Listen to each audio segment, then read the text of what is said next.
तो hello friends, स्वागत है आप सभी के आपके प्यारे से यूट्यूब चैनल एग्ज़ाम एजुकेशन 2.0 पर। दोस्तों, आज हम लोग जो है क्लास 12 का जो चैप्टर 1 है हिंदी का, उसके कुछ सब्जेक्टिव क्वेश्चन को देखने वाले हैं जो बार बार एग्ज़ाम में आता है। फ्रेंड्स, इसमें से हम लोग उतना ही पढ़ेंगे जो एग्ज़ाम में आएगा। तो फ्रेंड्स, चैनल पर नया है तो चैनल को सब्सक्राइब जरूर करिएगा। तो चलिए वीडियो को स्टार्ट करते हैं। बातचीत जो चैप्टर है उसका पहला क्वेश्चन आता है, अगर हमें वाक शक्ति न होती तो क्या होता। पहला सवाल है फ्रेंड्स, क्वेश्चन है, अगर हमें वाक शक्ति न होती तो क्या होता। देखिए, अगर हमें वाक शक्ति न होती तो हम गूंगी की दृष्टि में नहीं जान पाते।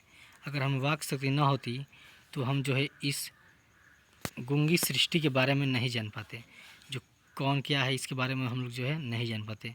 सब लोग अपाहिज कोने में बिठा दिए गए होते और एक दूसरे के सुख दुख का अनुभव अपनी इंद्रियों के माध्यम से करते।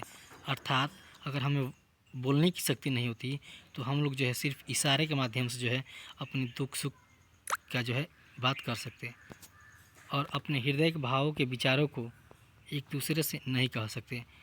इसका मतलब है, अगर हम वाक शक्ति ना होती तो हम जो है गूंगे की भांति कार्य करते और अपना जो है दुख सुख जो है अपने सिर्फ जो है इशारों से, इंद्रियों के माध्यम से, कान के माध्यम, आँख के माध्यम से जो है बतिया सकते और अपने हृदय के भाव को एक दूसरे से नहीं कह पाते। फ्रेंड्स, बहुत ही इंपॉर्टेंट सवाल देखिए, 2009, 11, 12, 19 में पूछा है। चलिए दूसरा इसमें का जो टॉपिक है आते हैं वहाँ पे। बातचीत के संबंध में एडिसन के विचार। बातचीत के संबंध में बेन जॉनसन और एडिसन के क्या विचार थे। तो फ्रेंड्स, बेन जॉनसन के अनुसार बोलने से ही मनुष्य का साक्षात्कार होता है और एडिसन के अनुसार असल बातचीत सिर्फ दो व्यक्तियों के बीच हो सकती है, जिसका तात्पर्य यह हुआ कि जब दो आदमी होते हैं तभी अपने दिल एक दूसरे के सामने खोलते हैं। तीसरे आदमी के आ जाने से आदमियों में बातचीत जो बदलकुल्फी होती है वह बाधित होती है। तीसरा आदमी प्रायः अपेक्षाकृत हो जाता है।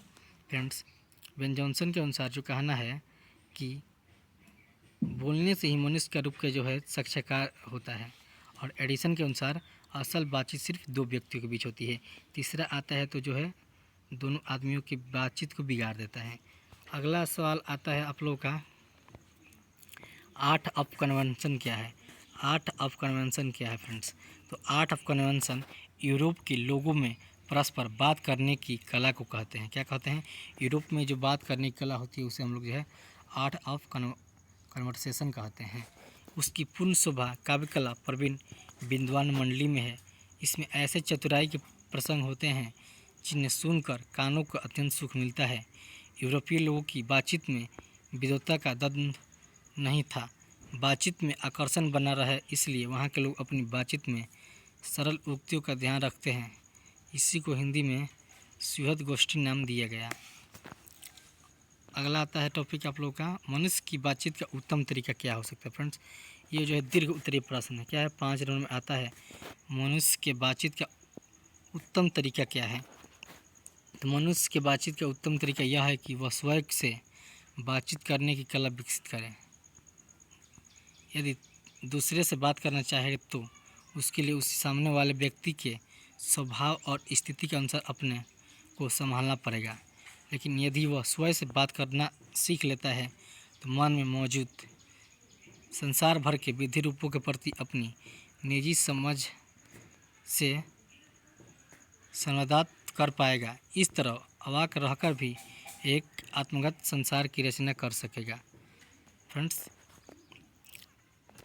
अब चलते हैं अगला टॉपिक आप लोगों का। फ्रेंड्स, देखिए यहाँ पे 1 सवाल, 2 सवाल, 3, 4 यहाँ पे हम लोग सवाल पढ़े। फ्रेंड्स, इसमें से 4 में से जो है हर बार एग्ज़ाम में 2 सवाल ज़रूर आएगा। नहीं आया फ्रेंड्स, कमेंट बॉक्स में आप लोग आकर बोलिएगा। फ्रेंड्स, अगर वीडियो पसंद आया हो तो वीडियो को लाइक करिएगा और चैनल पर नया तो चैनल को सब्सक्राइब जरूर करिएगा। चलिए फिर मिलते हैं नए टॉपिक के साथ। आज के लिए बस इतना ही, फिर अगले टॉपिक में आते हैं अगले चैप्टर के साथ। जय हिंद।